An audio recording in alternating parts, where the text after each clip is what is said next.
Original.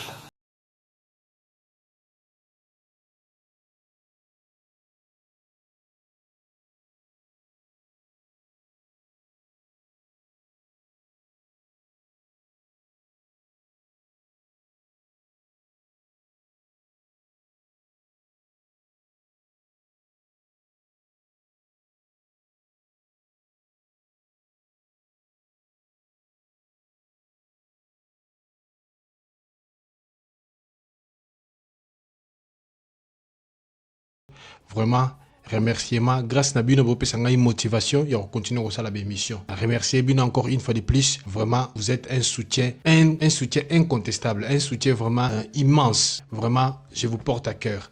Tous les nouveaux abonnés, vous êtes vraiment les bienvenus dans la communauté. Vous partagez nos idées, nos réflexions, parce que c'est grâce à nos idées, nos réflexions, et que poussez Biso tout grandir, tout améliorer, tout ça, puis tout avancer la main dans la main. Vraiment, je vous suis très reconnaissant. Avant que Kota na contenu émission d'Abisha Lelo, qui d'abord na y mettre un point de vue particulier, y a un personnel. Na senga si un jour le président de la République a occasion de l'émission d'Abisso, nous avons 4 langues nationales. Photo longola, esprit wana, colonialiste, patriarcat, to esprit moko ya domination, tous en ango na 4 nabiso, ya parlera toujours dans la langue étrangère. Ce que l'Ungo a une nation forte, il faut passer un signal moko très fort, en commençant par parler à 4 émissions. Alors, vous continuez à partager, continuez à s'abonner, continuez à partager l'émission d'Abission. Faire des discours même en Chiluba, oui, je sais que ça va blesser. Faire les discours en Chiluba, traducteur bazana bako traduire yango. Qui dit traduction, donc bako traduire na langue nyonso o esengeli même en français, on va les traduire. Mais faut zonga to oser prendre des décisions moko fortes pour garantir souveraineté na biso. Et c'est comme ça qu'on construit une nation forte. Pour Nangaï, je suggérerais que prochainement, c'est aussi le président de la République, il doit être en mesure à parler tous les 4 langues nationales. Parce qu'il peut faire aujourd'hui discours na Lingala, le basali discours na Kikongo, le biku na sali discours na Swahili, le biku na sali discours na Chiluba. Et c'est comme ça que tu vas réussir à neutraliser toute tentative où il y a des étrangers qui ont imposé encore une 5e langue nationale où tu es bien monté dans le territoire congolais. Donc, pour cela, na sengi, na bino, na nouvelle constitution oyokoya, ceux qui vont changer yango, vont oublier tes passages. C'est très important. Ah, tout ça, tu peux critiquer, tout ça, s'il y a une proposition de solution ou une proposition des idées, on peut toujours les faire. Ceux qui ont critiqué, on va toujours les faire. Mais nous ne sommes pas vraiment concentrés sur la politique. Maintenant, la ligne c'est concentré sur 5 choses qu'il faut faire développer le pays. La ligne s'est concentrée dans les 4 premières choses. 5e chose, qui est la politique, n'a pas trop ouvert d'esprit, n'a pas point de vue parce que je ne maîtrise pas vraiment toute la situation politique du Congo. Donc, vous excusez sur ça. Mais de temps en temps, on va faire des analyses concernant, par exemple, des conférences de presse au président Sali Lelo. De temps en temps, s'il y a des actualités au Zosenga, tout ça, l'analyse, on le fera. Je le ferai, mais tout à fait impartial. Je ne prends pas position, ou soit pour l'opposition, ou soit pour le gouvernement. Je ne prends pas position. Et ce que j'ai voulu seulement y mettre, c'est le plan de la forme. Le président peut faire un effort. Il reparlera plus souvent dans la langue nationale. Sinon, ça ne sert à rien. Il y a qu'une numérer la langue nationale, mais si on ne l'utilise pas d'une manière aussi nationale et officielle. Donc, sur ce point-là, c'était une petite parenthèse et je le ferme tout à fait. Donc, avant de continuer l'émission, on a Bolanda, discours à président de la République, vous allez dire plus ou moins il y a 27 minutes, j'ai calculé, plus ou moins il y a 27 minutes, dont il a parlé de 4 points. Alors, dans le discours, il y a président, dans le discours, il y a la conférence de presse, il y a le président de la République, où il dira qu'il 27 minutes, le président de la République a parlé sur 3 sujets majeurs. Entre autres, il a parlé des enjeux sécuritaires et diplomatiques. Et là, à côté de plus en profondeur, on a une petite résumé avant Natia Labino, un discours il y a 25 minutes. Et deuxième chose, sur le quotidien. Qui dit le quotidien? Il a voulu dire la jeunesse, le social du peuple ou de la jeunesse. donc la sociale et l'économie économie sur le plan économique, culturel et makamba social. Et dernier point à l'obéla qui est politique interne. Donc ça, la politique interne a énuméré qui peut donc le président de la République, il a parlé sur 3 choses au noto sur Télébino, enjeu sécuritaire et diplomatique, enjeu social, puis enjeu politique. Il y a ces 3 choses-là. Bon, là, le discours, et je vais revenir ici avec force. On a tout continué, monsieur. Et on aura 10 minutes pour décortiquer sur ces 3 sujets au président Lobaki. Je vais juste la ligne là pour comprendre. Je crois que et répète ça là pourquoi on a une introduction avec force que faut toujours dans la langue nationale à forcerie de parler trop français. Il y a des mamans ngou maman msusu bazo se y connaître traité. Ba éviter ma comme président Zoloba. Et ba français ou ba président ba français après wana. Merci. À niveau à l'écolo, et là ba français faut mutoza quand même moi j'ai juste un peu élevé, ton niveau scolaire un peu élevé, pas comprendre profondeur to l'idée ou l'esprit où ils ont un discours. Et pour une maman, quelconque lambda, à comprendre le président Zolobate. Donc, le président, face à l'effort, il y a raison dans la langue nationale, la biso, et qu'il y a biso, tout progresser. Merci. Bolanda, émission, Bolanda, conférence de presse, il y a 27 minutes, il y a le président de la République à Salaki, dans le palais de la nation. Et je reviens jusqu'à vous.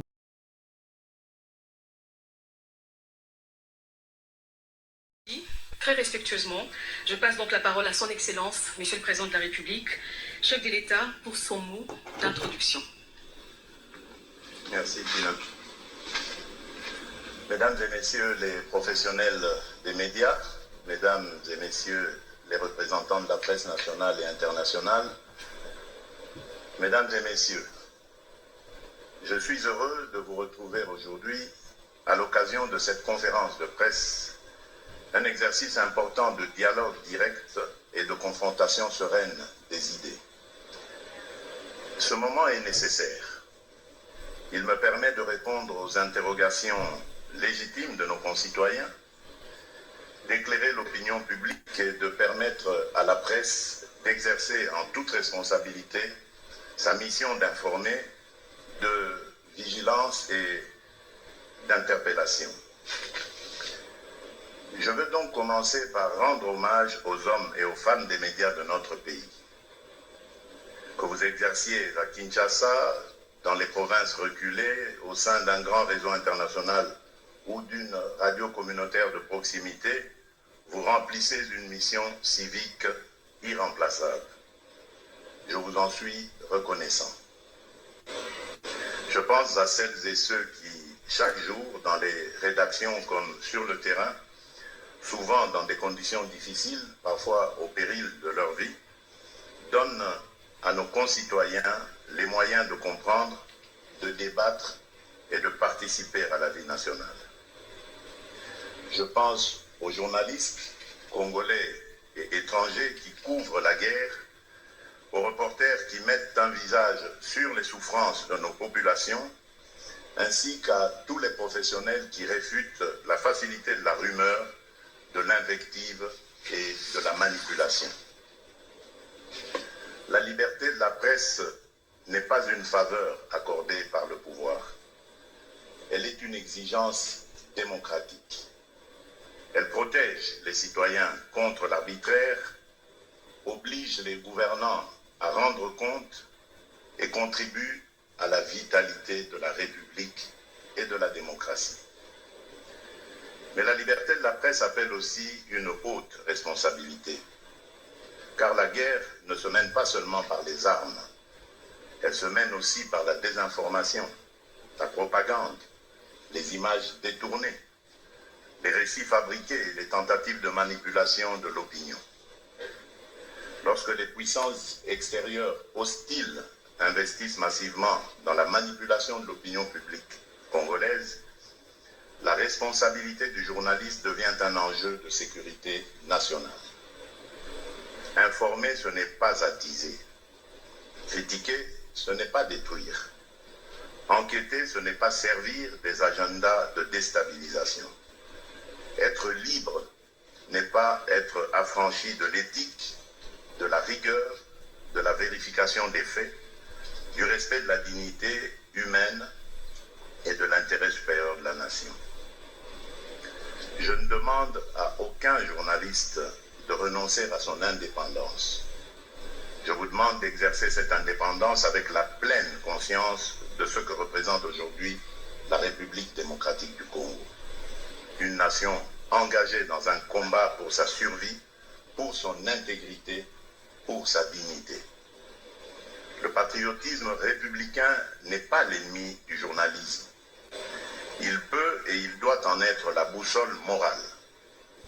Une information qui affaiblit délibérément les institutions de l'État au bénéfice de l'agresseur ne relève pas de la liberté de la presse. Elle s'apparente à une forme de complicité. Mesdames et messieurs, depuis plusieurs années, la République démocratique du Congo endure une guerre injuste, brutale et imposée à notre peuple. Ce n'est ni une exagération de langage, ni une lecture partisane des faits. C'est un fait juridique, militaire et humanitaire établi par les résolutions du Conseil de sécurité des Nations Unies, par les rapports des experts indépendants, par les témoignages concordants de nos populations et plus tragiquement encore, par le vécu quotidien de millions de Congolaises et de Congolais dans l'Est de notre pays. Cette guerre d'agression poursuit des objectifs clairs. La prédation de nos ressources, la déstabilisation de nos institutions et la perpétration de violations systématiques des droits humains. Des villes ont été occupées. Des familles ont été arrachées à leur foyer. Des femmes ont subi des atrocités qui révulsent la conscience humaine. Des enfants ont été enrôlés et utilisés comme chair à canon. Des infrastructures construites avec l'argent du peuple congolais ont été détruites ou pillées. Que ceux qui ont voulu réduire cette guerre à un conflit interne, à une crise de gouvernance ou à une dispute tribale regardent la vérité en face. Il y a un agresseur et cet agresseur a un nom. Je veux redire ici ma compassion aux familles endeuillées, ma solidarité aux déplacés, ainsi que mon soutien résolu à nos forces armées, à notre police nationale, à nos services de sécurité, aux patriotes résistants Ouazalendo et à toutes les communautés du nord et sud Kivu, de l'Ituri et d'ailleurs, qui continuent de faire preuve d'un courage admirable et d'une dignité exemplaire. Face à cette réalité, le gouvernement de la République a pris ses responsabilités. Sur le plan militaire, nos forces armées ont démontré une détermination et un courage remarquables, souvent dans un contexte de nette asymétrie matérielle. Oui, la paix demeure notre premier objectif. Mais il ne saurait s'agir d'une paix de capitulation, ni d'une paix qui légitimerait l'occupation, l'humiliation ou l'impunité. La paix que nous défendons est une paix juste, durable et conforme à la résolution 2773 du Conseil de sécurité.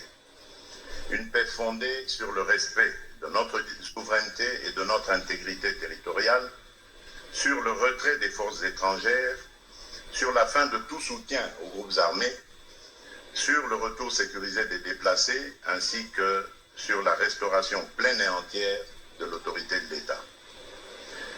C'est dans cet esprit que, parallèlement à nos efforts militaires et sécuritaires, nous avons engagé une action diplomatique soutenue auprès de nos partenaires africains, régionaux et internationaux, avec une ligne constante: défendre la vérité, faire respecter le droit et construire les conditions d'une paix véritable.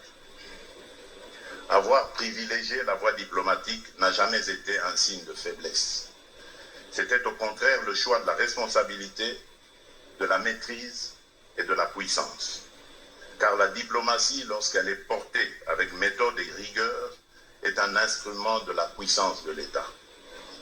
Elle permet d'isoler l'agresseur, de mobiliser le droit international, d'obtenir des sanctions ciblées contre ceux qui entravent le retour à la paix, de faire entendre la voix de notre peuple et de rechercher, chaque fois que cela est possible, des solutions qui préservent des vies humaines sans jamais sacrifier les intérêts fondamentaux de la République. C'est dans cette logique que s'inscrivent les accords de Washington. Je sais les interrogations qu'ils ont pu susciter.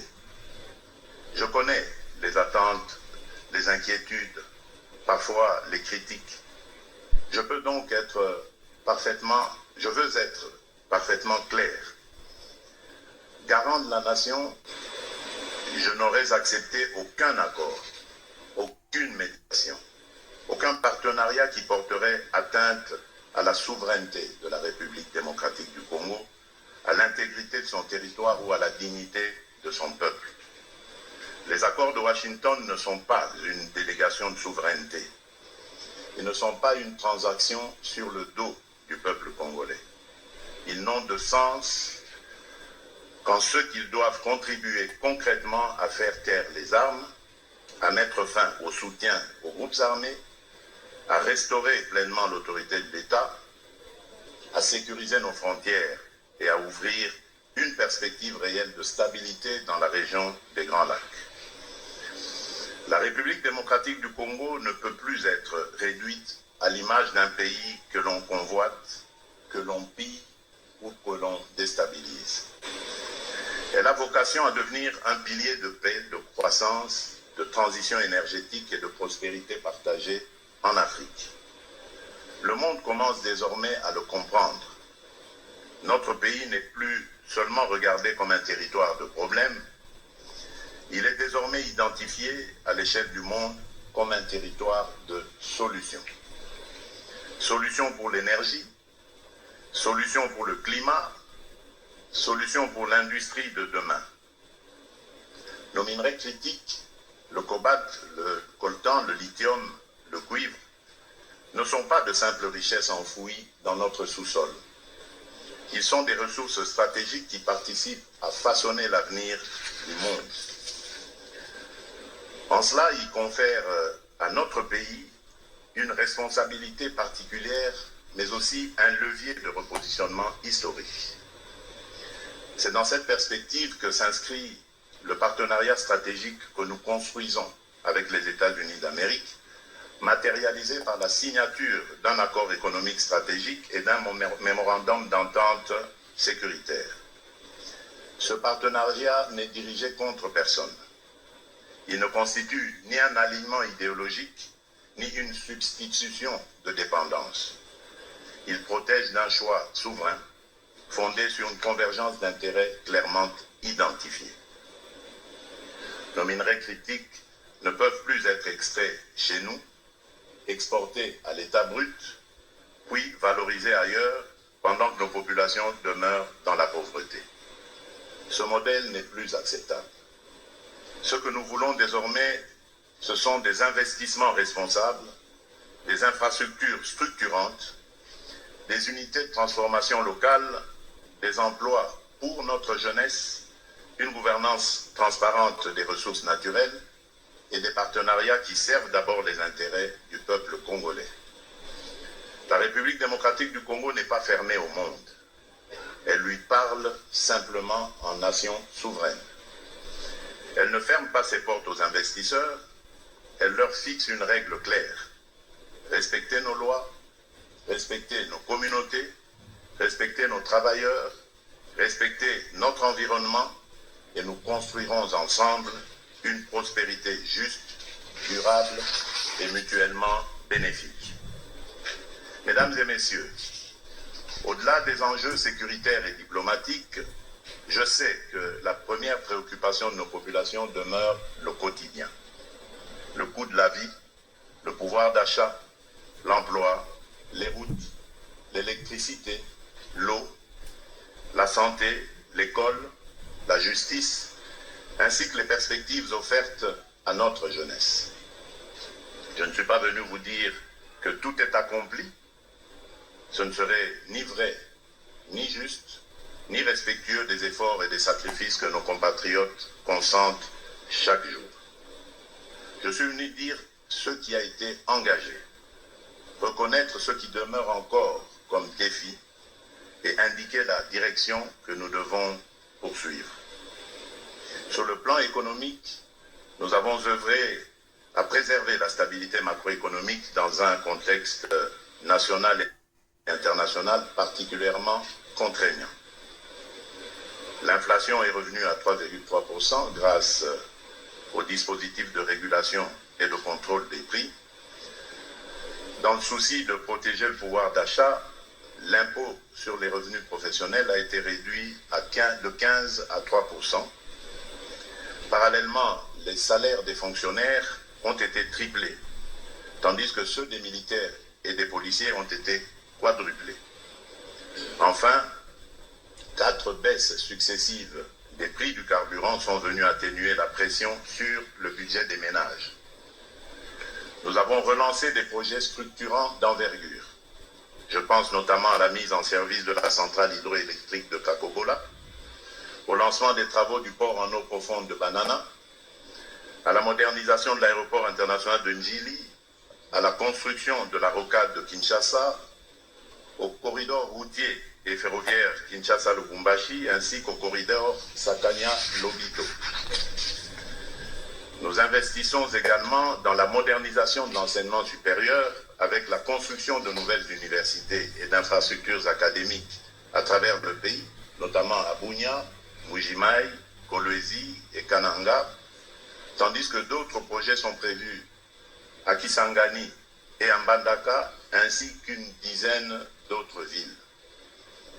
Ces investissements répondent à une ambition claire: améliorer l'accès à une éducation de qualité, décongestionner les grands centres urbains et stimuler les économies locales. Toutefois, la stabilité des grands indicateurs macroéconomiques ne saurait suffire si elle ne se traduit pas concrètement dans la vie quotidienne des ménages.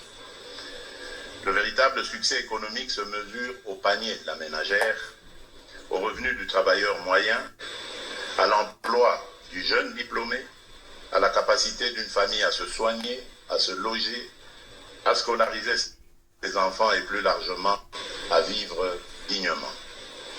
C'est pourquoi l'action du gouvernement doit demeurer résolument concentrée avec davantage de discipline, de constance et de méthode sur les 6 engagements que j'ai pris devant le peuple lors de mon investiture pour mon second mandat, c'est-à-dire créer davantage d'emplois et développer l'économie, protéger et renforcer le pouvoir d'achat, mieux protéger la population et le territoire, diversifier l'économie et accroître sa compétitivité, assurer un meilleur accès aux services de base et renforcer l'efficacité des services publics. J'aurai l'occasion de revenir plus en détail sur les avancées enregistrées dans chacun de ces engagements au moment de répondre à vos questions. Car oui, des choses ont été faites. Oui, des résultats existent. Et même si tout n'est pas achevé et que beaucoup reste encore à faire, le chemin parcouru est réel. Les chantiers encore ouverts sont nombreux et la vision, elle, demeure intacte.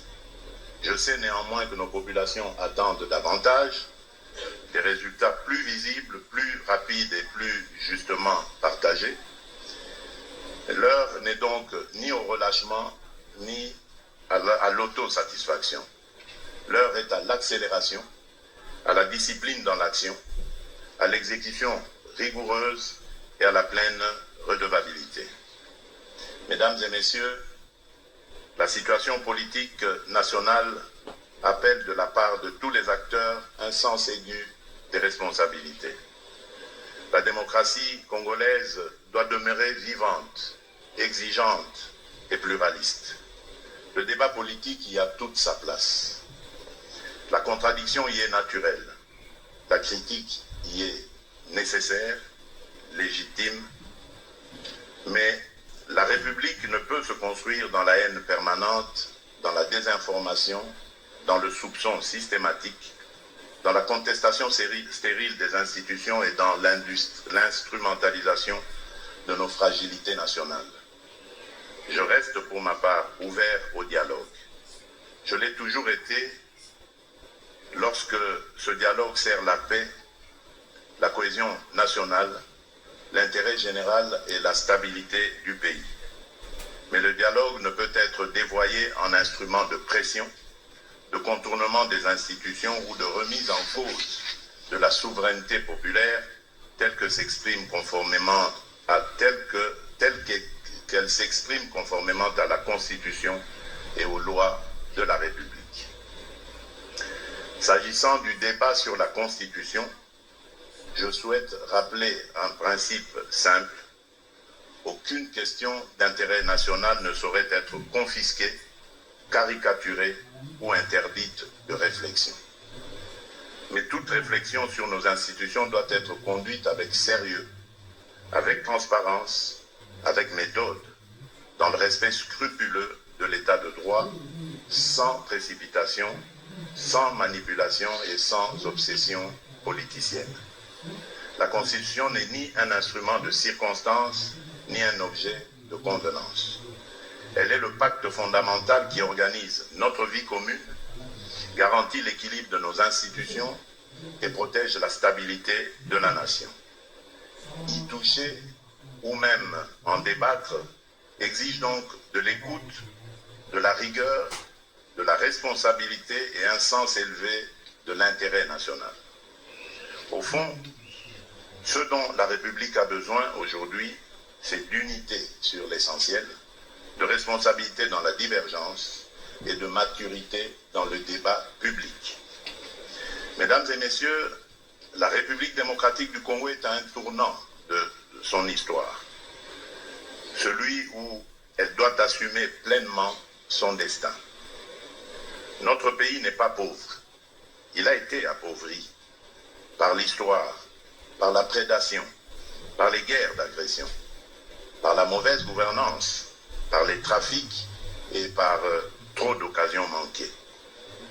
Malgré tout, il demeure l'un des pays les plus stratégiques au monde, par sa position au cœur de l'Afrique, par ses ressources naturelles exceptionnelles, par le rôle écologique majeur du bassin du Congo, par le courage de son peuple et le génie et l'énergie de sa jeunesse.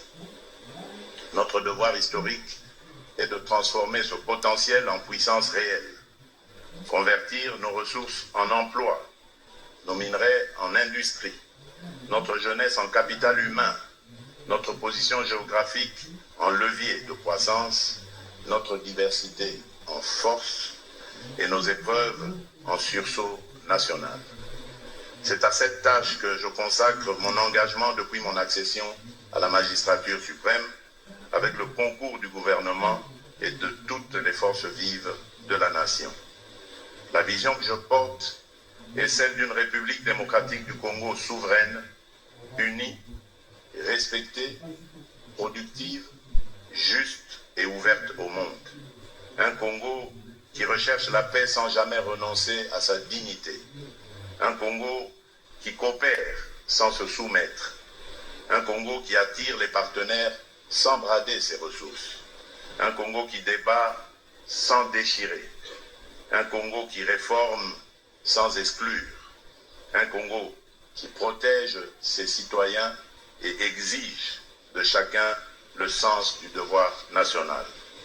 Je connais les impatiences, je connais les frustrations, je connais les douleurs, mais je connais aussi la force du peuple congolais. Chaque fois que l'histoire suggérait l'idée à l'époque où nous avons trouvé en nous les ressources pour rester debout. Chaque fois qu'on en a voulu réduire le Congo à ses crises, et la vocation à être respectée. Il était plus grand que les crises qu'il traverse. C'est à cette hauteur que je nous invite aujourd'hui. Aux Congolaises et aux Congolais, je veux dire ceci. Gardons confiance, mais demeurons exigeants. L'État doit agir davantage, mieux et plus vite. Mais la nation, elle aussi, se construit chaque jour par la responsabilité de chacun, par l'effort de tous et par la fidélité au bien commun. À vous, chers amis de la presse, continuez à questionner, à enquêter, à éclairer. Faites-le avec liberté, faites-le avec rigueur, faites-le avec conscience. Dans une démocratie digne de ce nom, la presse n'est pas l'ennemi de l'État. Elle est l'une des vigies de la République. Mesdames et messieurs, j'ai souhaité, par ces mots introductifs, fixer le cadre de notre échange. Je suis à présent prêt à répondre à vos questions. Je le ferai avec le respect dû à la presse et avec le sens de responsabilité qu'impose la charge que le peuple congolais m'a confiée. La parole est à vous. Je vous remercie. Merci beaucoup, Excellence, Monsieur le Président, pour ces mots édifiants. Alors, qui se lance? Dans la conférence de presse, il y a le président de la République, Félix Antoine Tshilombo. Tina Salama Salaki des introductions. Alors, sur 6 points au président, il a traité avec les journalistes internationaux, les journalistes internationaux et les journalistes nationaux. Donc, ces 6 points-là, il y a la situation sécuritaire et politique du pays, les sociales, la bonne gouvernance, l'économie, le sport et la culture, les débats sur la Constitution. C'était ces 6 points-là. Et ces 6 points-là, au moment dans le discours, il y a président, à 14 ans, on a 3 points. Premier point, dans le baki, ils sur les enjeux politiques, les enjeux sécuritaires et diplomatiques. Nenge mora lubiango, bolanda. Na kati on a lubili sur l'accord de Washington, a lubili sur la guerre où ils s'est passé à Est contre la M23 et la AFC alliée, avec le soutien du Rwanda. Puis à lubili, tout ce qui concerne enjeux militaires, ce qui sont en train de préparer, et il est conscient. Puis Makambo, il y a occupation, il y a province en Nord Kivu et il y a Sud Kivu. Donc, c'est cela, à la première partie. Cette première partie, on a écouté plus ou moins 6 minutes de temps au attaqué sur ça. Et deuxième partie à discours naïe, sur le quotidien des Congolais. Qui dit le quotidien, il a voulu parler du social et de l'économie. Dans le quotidien, on a sur la stabilisation macroéconomique, entre autres, à préciser que sur l'inflation au Izungi, il y a 3,30%. Il y a réduction, il y a inflation. Puis, au salaire qui paie réduction, il y a impôt sur salaire, il y a fonctionnaire, il y a de 15% à 3% pour salarié se retrouver. Et ensuite, qui c'est qui paie fonctionnaire, salaire, il a triplé. Et militaire, salaire, il a quadruplé. Et alors, qui paie sur baisse, il y a carburant, il y a essence pour la vie quotidienne. Donc, carburant et kitaki. Salaire qui n'a pas tranche qui carburé kita. Ensuite, on a continué qui sur la mise en service. Il y a centrale électrique, il y a Kakobola. La mise en service, il y a centrale électrique, il y a Kakobola. Puis ensuite, on a sur investissement, infrastructure scolaire. Donc, tout ça, à ça on a cadré, il y a quoi alléger le quotidien, il y a Congolais. Et la question qui se pose, avez-vous remarqué quelque chose? Je sais que les changements ne viennent pas du coup. Les changements, c'est un processus, il y a très peu, la plupart peut-être, mais il a énuméré ça. Avez-vous remarqué quelque chose? C'est à vous de répondre, faire un commentaire et vraiment donc le président a énuméré ça pendant ce temps-là, cette partie-là, et ça a dit 5 minutes et 30 secondes. Alors pendant 5 minutes et 30 secondes. Ça c'était la deuxième partie. Ce que moi ça m'a intrigué dans la deuxième partie, il n'y a vraiment pas de questions pertinentes concernant, par exemple, moi j'ai voulu simplement demander pourquoi, par exemple, l'infrastructure scolaire, les amis centrés dans la province, par exemple, il y a Kasaï, dans la province, pourquoi pas dans la province à Bas-Congo, dans la province à Bandundu, dans la province à Équateur. Ça sera plus la question parce que nous tous se souvenir que le président promettait qu'il y a Équateur, qu'il y a l'université, jusqu'au pauvre du contraire, notre monde a réalisation en côté. Donc, ça sera plus de telles questions que moi j'ai voulu écouter, mais là aussi, on a manqué ça. Donc, on a manqué ça. Et surtout, na point wana na moni pe président lobeli ma jeunesse belete la question sur la jeunesse oui lobeli si qualification coupe du monde c'est une bonne chose mais ce que j'ai regretté souvent c'est bien bon il y a lobeli c'est se qualifier mais quelles sont nos projections oh ils ont pour un ministre peut-être quelles sont nos projections sur le sport de demain pas seulement le sport n'est pas seulement le foot projection sur basket projection sur karaté, judo, natation et tout ça. On a construit des infrastructures pour ça. On a organisé la francophonie. Où sont passées ces disciplines-là? On ne voit rien du tout.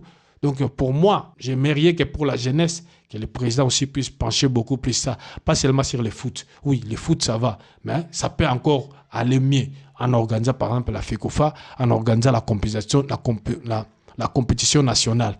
Et surtout, au budget de Reguetara, au lieu de nous investir des millions à Barcelone, on a aider le peuple na biso et des jeunesses na biso na makambe belé, il y a la construction, il y a l'activité, il y a jeunes. Ça, c'est mon point de vue personnel. Je m'attaque à personne, mais c'est un point de vue personnel. Et troisième point au président Lobelaki, dans la conférence de presse, c'est la politique. Et là, j'ai retenu des choses cruciales au président Lobelaki. Pas de moindre à l'obéissir opportunité de dialogue. Le dialogue fait ça dans le cadre constitutionnel. Donc ça, le dialogue est pour remettre en cause la légitimité du gouvernement ou des institutions de l'État. Là, je suis d'accord. C'est le président qui a dit ça. Et deuxième des choses, le président a martelé qui surtout sur le changement de la constitution ou sur les conflits. Bon retour. Si tu analyses, il y a discours, il y a président Salaki pendant les 27 minutes. Et pour l'entrée, le président Bandaki, na discours Bandaki sur l'introduction. L'introduction qui plus ou moins 9 minutes. Et dans son introduction, a présenté qui fait à l'obélagi sur l'importance il y a des journalistes, parce que tout ça qui na cadre moko et oazo selon les journalistes, a rappelé qui sur l'importance de exercer mission na bango to fonction na bango na nation. Donc a martelé qui sur ça, surtout na période de crise au na Congo, au toyebi que na guerre d'agression, au guerre de proximité au avec le Rwanda et le M23, a rappelé qui en gros. Donc, pour avoir une responsabilité na bango. Et deuxième des choses, le président peut marteler qui sur la situation en Mboka, en globalité, puis à les points sur ce qui va se passer dans le discours. Sur le conflit, deuxième des choses, sur les changements de la Constitution, il faut ça le conformément à la Constitution. Si débat sur la Constitution, il était ouvert, il a dit qu'il n'a pas l'intention, il y a aussi la troisième mandat, mais si le peuple l'oblige, l'exige, là, c'est au peuple de décider. Mais il a dit ça. On ne sait pas. La politique, il y a les dits et les non-dits. Donc là, moi, je n'entre pas dans ces débats-là. Si la Constitution doit être changée, ça doit être changé dans les normes. Et c'est que nous, on pense, c'est que la plupart des gens, parce que si on suit ce débat-là, surtout pays en guerre, est-ce que c'est un bon moment de changer la Constitution? Moi, je ne sais pas. C'est juste une question. Si c'est un bon moment, c'est vous qui le me direz. Faites ça en commentaire. Et pour terminer, il allait dire à couronner Fali Poupa. Bon, là aussi, je crois que les présidents face à la ça sent les engins de la dualité entre l'opposition et la majorité, entre Fali et Ferré. Peut-être le président Falaz la plus discret. Quand des artistes font des exploits, il doit être d'une manière générale, on a précisé qu'il y a couronné Fali parce que les lots fallait salir des stades de France. Admettons que le lobby qui fait répéter à salir des stades de Madrid, des stades de Madrid, ou des stades de Tabodo. Il n'y a pas à la couronner, pas à la couronner. Donc je crois que le président Place Wana fallait le juste balance pour à frustrer quand il y a Fali, quand il y a Ferré. Fallait le juste balance, peut-être là aussi, question de lucidité. Parce que vous êtes président, vous avez une image, il y a un moteur, une famille, quoi. Ce que vous avez une image, vous pensez balance, compter plus côté Fali, ça peut faire des frictions dans la nation. Bon, je ne sais pas dans quel contexte il y a le Belgique. Si j'étais des journalistes, ils peuvent poser des questions pour préciser plus. Donc, c'est ça ce que moi j'ai retenu dans le discours au président. Et surtout, il nous a dit de garder confiance et de demeurer exigeant. Oui. Bisso jeune photo demeurer exigeant envers le président Félix Antoine Tshilombo. Ce qui est le lot, dans un exemple, il y a la constitution. Ce qui est le président a changé la constitution pour Congo lobby est la meilleure. À ce moment, de circonstances où ils allaient légitimes et légales. Ce n'est pas un problème. Mais ce qui a changé la constitution pour démarrer toujours la plupart des présidents au Bazan à Congo, au Bazan Afrique. Ça devient un problème. Ça devient un problème parce que le Congo n'avancera pas avec un seul président. Pour preuve, le Congo-Brazzaville, ça a 40 ans. Congo-Brazzaville n'est pas meilleur que Congo-Kinshasa. Pour preuve, ce qui est Guinée, le président guinéen Obiangema, ça a combien de temps? C'est la pauvreté là-bas. Donc nous, on doit donner la chance à les nouvelles générations, à les nouvelles classes politiques. Je crois que la jeunesse congolaise a des potentialités à relever des défis à Congo. Surtout que nous avons la chance à Congo, on a une diaspora, je peux dire on a une diaspora plus intellectuelle.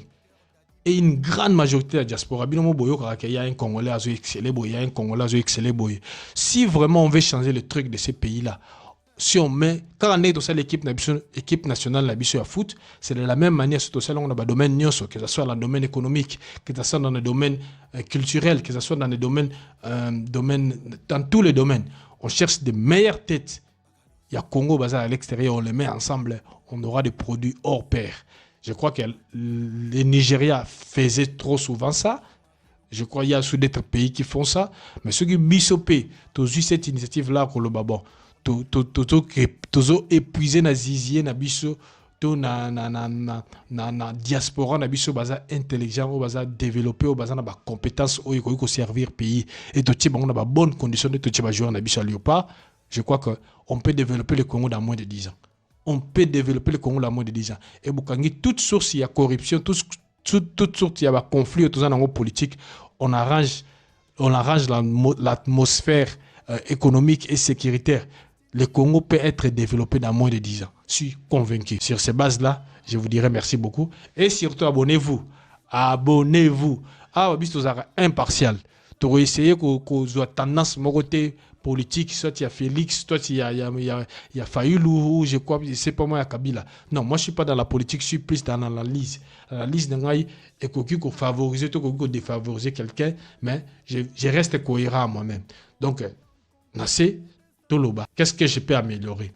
Mais tous à la neutrale, tous à la logique, tous à la rationalité, pas d'émotion, tous à la rationalité. Nous, le peuple congolais ou le peuple africain en général, quand on développe le sujet, on est trop émotionnel à tel point qu'on se fâche même dans des choses qui sont bonnes. Parce qu'on ne comprend pas le message de quelqu'un. On a été pour critiquer Félix, le président Félix, je ne suis pas là-bas pour ça. On a été pour analyse et discours à président. Et ce que j'ai remarqué, on a beaucoup parlé de la jeunesse et des actions concrètes aux jeunesse à Kokiko la président. Ça, je ne vois pas beaucoup. Ça, c'était ce que moi j'ai remarqué. Il n'y avait pas vraiment tellement de questions là-dessus. Et deuxième des choses, le président Lobeli, 6 piliers à Makambo, au programme. Et moi, je me suis vraiment posé la question. Ces 6 piliers au président Lobi, à date d'aujourd'hui, il y a encore presque 2 ans, il y a aussi sa mandat. Et ça a combien de pourcentage de réalisation? Les 6 piliers, ça a combien de pourcentage de réalisation? C'est ça, c'est que moi, j'aimerais savoir. Il y a le 6 piliers, mais journaliste, moi, tu as posé une question. Dans 6 piliers, vous avez encore 2 ans. Si tout va bien, vous avez encore 2 ans de continuité de mandat ou avant la fin mandat. Nous sommes à quel niveau? Pourcentage de la réalisation.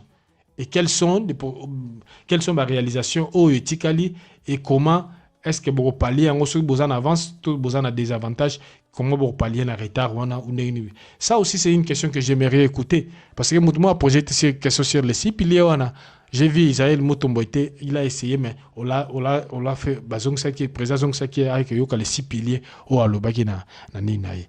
Mais bon, ce que moi j'ai remarqué, il n'y a pas une évaluation quotidienne, il y a 6 piliers sur ce point-là. Je vous dis, je vous remercie et on se voit à la prochaine édition. Merci beaucoup. Abonnez-vous surtout. Abonnez-vous, commentez. Tout ça, la plateforme Yassika avec nouvelle mentalité.